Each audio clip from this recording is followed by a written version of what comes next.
এই প্রথমবারের মতো খাইবার শেকান ক্ষেপণাস্ত্র ব্যবহার করল ইরান।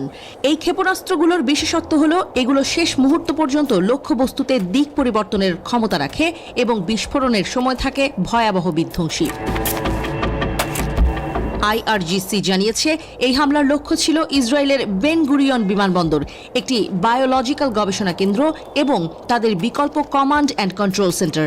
বিস্ময়কর কৌশল ব্যবহার করে এই মিসাইলগুলো ইসরায়েলি প্রতিরক্ষা জাল ভেদ করতে সক্ষম হয়।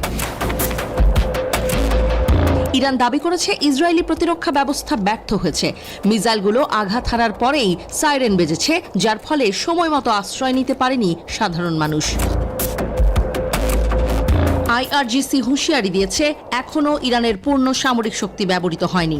ইসরায়েল যদি আগ্রাসন চালিয়ে যায় তাহলে ভবিষ্যতে আরও ভয়াবহ পাল্টা জবাব পাবে। 13